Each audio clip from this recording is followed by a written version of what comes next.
Ahlan wa sahlan. Right now we're going to talk about verbs in Arabic that have two final root letters that are the same, that have a doubled consonant as the end of their root. We call this in Arabic al-fa'al al-muda'af, literally a doubled root is what we're saying.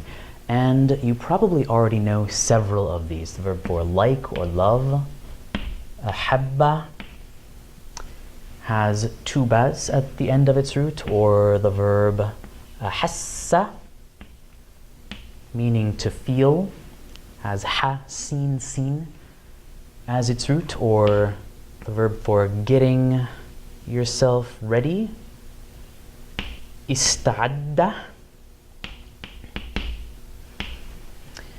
has ain and two dals as its root. And as you can see in these situations, huwa, conjugated for the past tense, these letters are often content to cohabitate together under one shadda.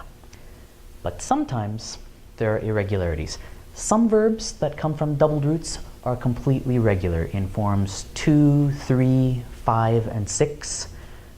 Nothing at all changes, and the conjugations, the vowels remain exactly the same. You know a couple of these, like to decide, qarrara, or to specialize, takhassasa. And because of the patterns of these roots, the two sads and two ras kind of separate and go their own separate ways, so nothing needs to change.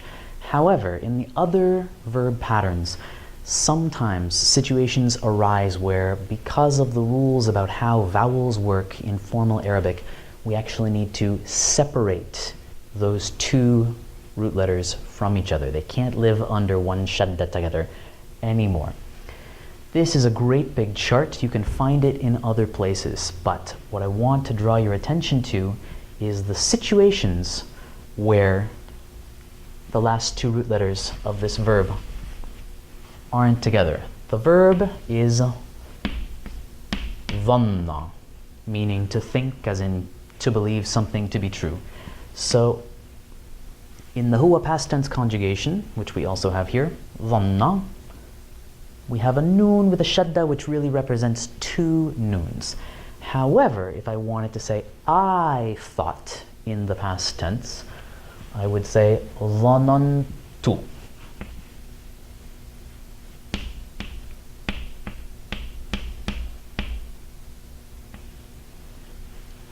Where I would separate those noons, put a sukoon here, and then add a dhamma.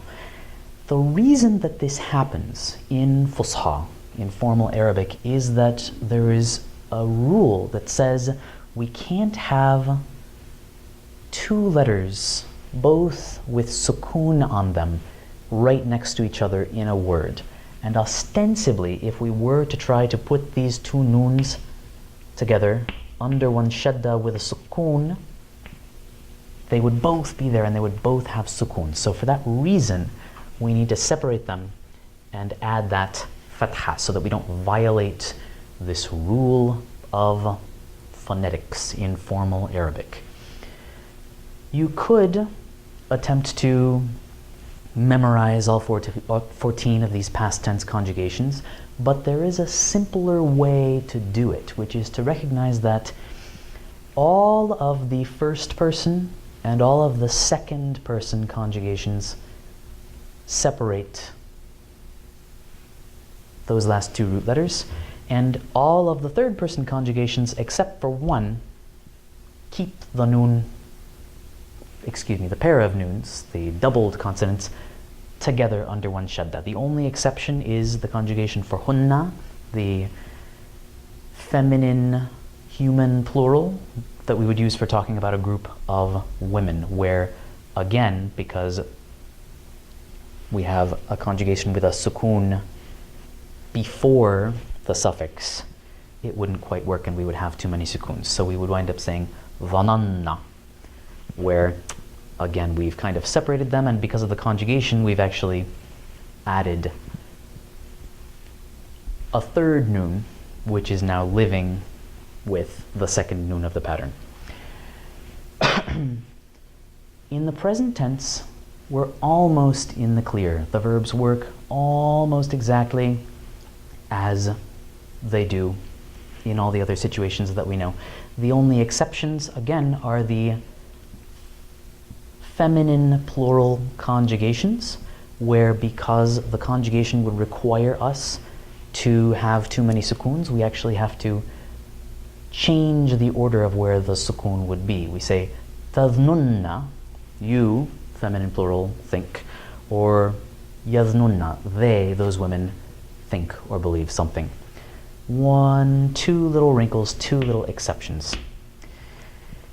In colloquial Arabic, again, remember those rules are fusha rules. In colloquial Arabic, we have a different but simple way of resolving the same thing. Instead of saying dhanantu in Levantine or Egyptian Arabic, I would say instead dhannate. And I would add an A sound. I would add a ya at the end of that doubled consonant. This is pretty consistent for all of our geminate or doubled verbs in Arabic. If I wanted to say I loved in the past tense, but I got over that. Habbait.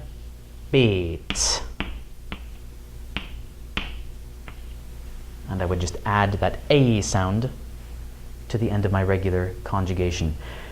Here, the rule is very consistent. If there are third-person conjugations, they don't have the A before the conjugation suffix. We would say she, hiya, she liked or loved, whatever it was, habbat.